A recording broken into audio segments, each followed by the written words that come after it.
اسی زمانے میں ایک اور المناک واقعہ پیش آیا کہ خلیفہ بغداد مستعصی کا انتقال ہو گیا اور ناصر الدین اس کا جانشین قرار پایا۔ خلیفہ مستعصی کو صلاح الدین ایوبی سے ایک خاص نسبت تھی۔ وہ والی مصر کو مجاہد ملت کہہ کر مخاطب کرتا تھا اور اس نے کئی بار صلاح الدین ایوبی کے لیے قیمتی تحائف بھیجے تھے۔ اس کے علاوہ صلیبیوں سے معرکہ ارائی کے موقع پر وہ صلاح الدین ایوبی کو ہر قسم کی مالی اور فوجی مدد بھی فراہم کرتا تھا۔ اس تمام صورتحال کے تناظر میں والی مصر ایک مہرباں حاکم اور دوست کی اعانت سے محروم ہو چکا تھا۔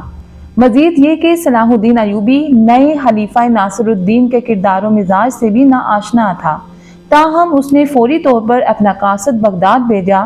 قاصد نے دربار خلافت پہنچ کر سب سے پہلے صلاح الدین ایوبی کی طرف سے خلیفہ مستعصی کی وفات پر تعزیت پیش کی، پھر والی مصر کا ایک خط نئے خلیفہ ناصر الدین کے حوالے کر دیا۔ صلاح الدین ایوبی نے اس مکتوب میں ملت اسلامیہ کے افتراق و انتشار کی بڑی اثر انگیز تصویر کشی کی تھی۔ میں اس تلخ ترین حقیقت کو خلیفہ محترم کے گوش گزار کرنا ضروری سمجھتا ہوں کہ اکثر اسلامی ریاستوں کے حکمراں اخلاقی اعتبار سے انتہائی پستیوں میں اتر چکے ہیں۔ وہ بے غیرتی کی حد تک نفس پرستی کا شکار ہیں۔ میں حضور اکرم صلی اللہ علیہ وآلہ وسلم کی سر بلندی کے لیے ہمہ تن اور روز و شب مصروف ہوں۔ اس کے برعکس میرے دوسرے دینی بھائی مجھے نیچا دکھانے کے لیے صلیبیوں سے ساز باز کر رہے ہیں۔ یہ کیسی عجیب بات ہے کہ اسلامی ریاستوں کے خزانے اور دیگر مادی وسائل اسلام ہی کے خلاف استعمال ہو رہے ہیں۔ میں نے اب تک صرف سلطان عادل کے احترام میں حلب کو ملک صالح کے زیر تصرف رہنے دیا ہے، مگر اس عاقبت نااندیش حاکم کی کینہ پروری کا یہ عالم ہے کہ اس نے 2 بار حشاشین آدم ہورو سے مجھ پر حملہ کرایا۔ یہ تو محض تائید الہی ہے کہ میری زندگی شیاطین کے شدید حملوں کے باوجود محفوظ رہی۔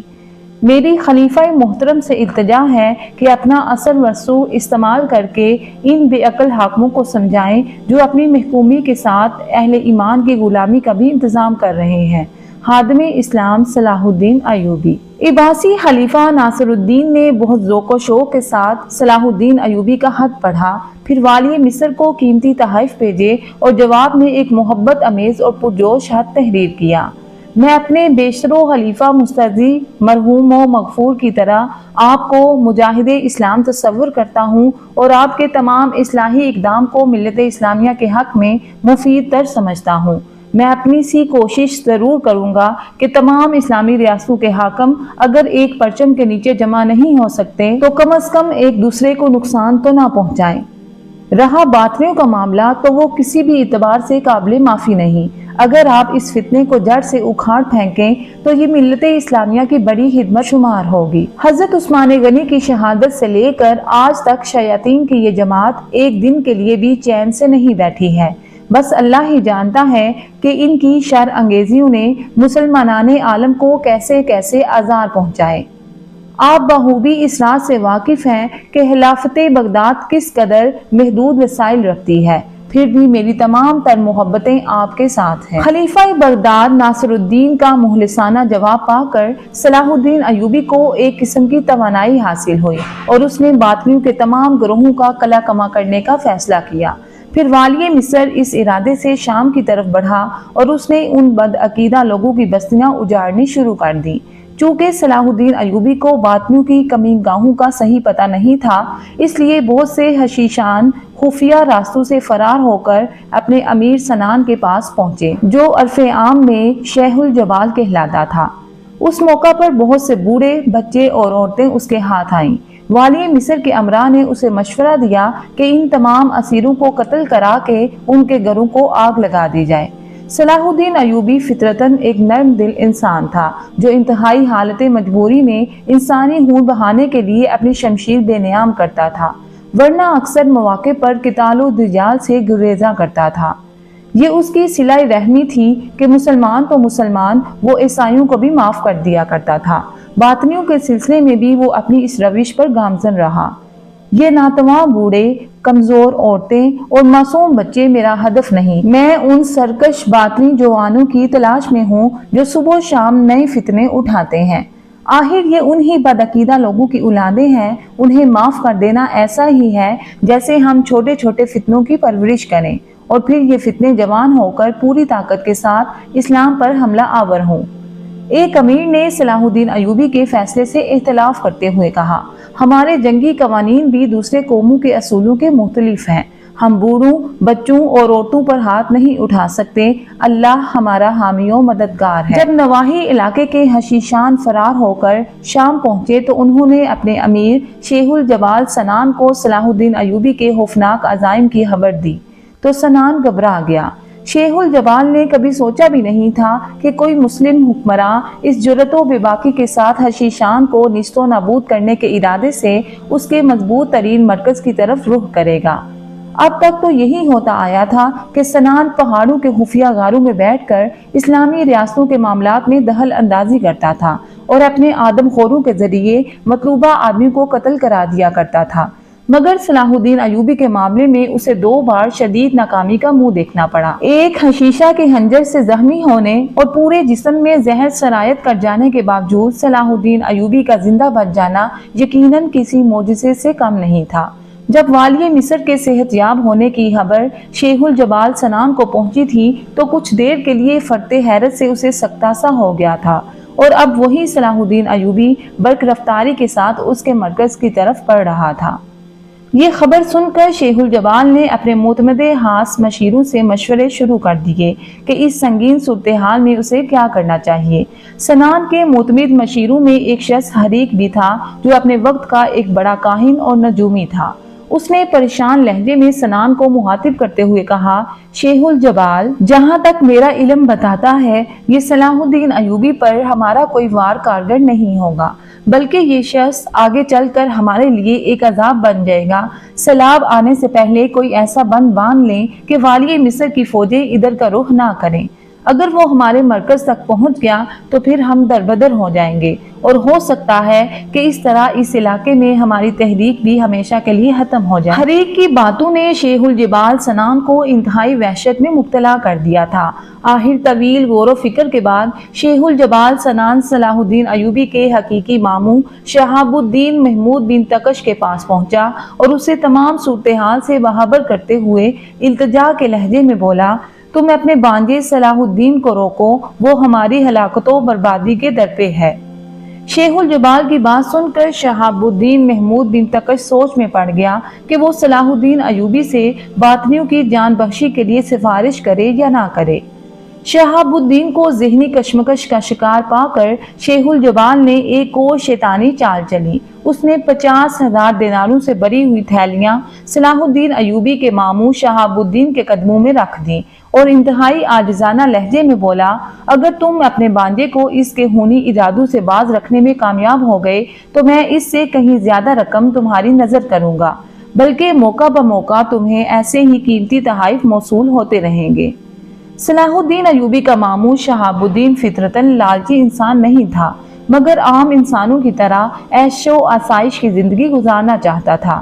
مصر، دمشق اور ایڈیسا کے علاقوں پر قابض ہو جانے کے بعد شہاب الدین نے کئی بار بانجے سے درخواست کی تھی کہ وہ اسے بھی کوئی بڑی جاگیر عطا کرے تاکہ اس کی باقی زندگی خوشحالی کے ساتھ گزر سکے، مگر صلاح الدین ایوبی نے یہ کہہ کر ماموں کی درخواست مسترد کر دی تھی کہ یہ تمام جاگیریں عوام کی ملکیت ہیں، ان پر میرا یا میرے اہل خاندان کا کوئی حق نہیں، آپ جتنی خدمات انجام دیتے ہیں اس کا معاوضہ آپ کو مل جاتا ہے، اس سے زیادہ میرے اختیار میں کچھ نہیں۔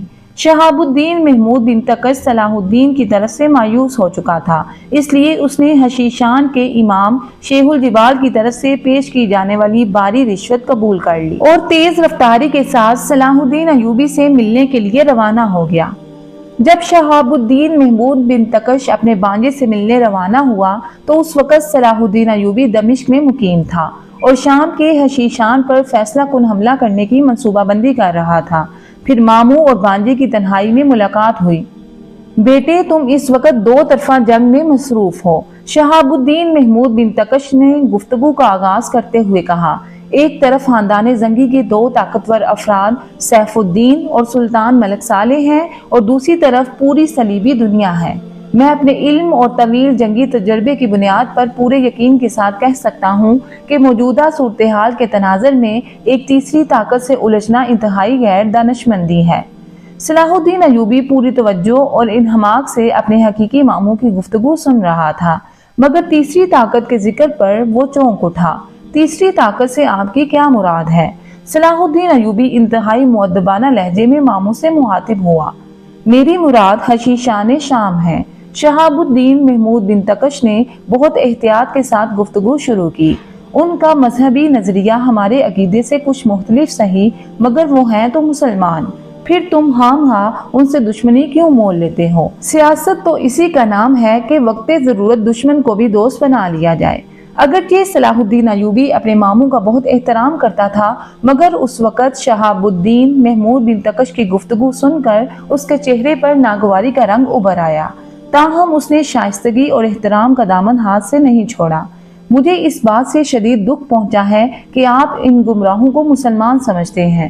صلاح الدین ایوبی کے لہجے سے انتہائی اذیت و کرب کا اظہار ہو رہا تھا۔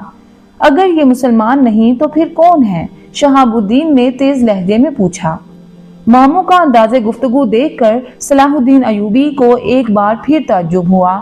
اب کی مرتبہ اس کے لہجے میں تلخی شامل ہو چکی تھی اور آواز بھی معمول سے زیادہ بلند ہو گئی تھی۔ میری سمجھ میں یہ بات نہیں آ رہی ہے کہ آخر آپ حشیشان شام کی وکالت کیوں کر رہے ہیں؟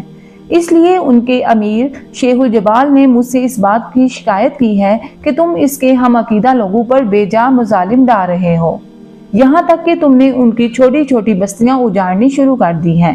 مجھے یہ بھی بتایا گیا ہے کہ اس مہم کے بعد تم ان کے مرکز پر حملہ کر کے باطنیوں کی نسلیں تک مٹا دو گے۔ یہ کہتے کہتے شہاب الدین محمود بن تکش کی آواز میں کسی قدر سختی پیدا ہو گئی تھی۔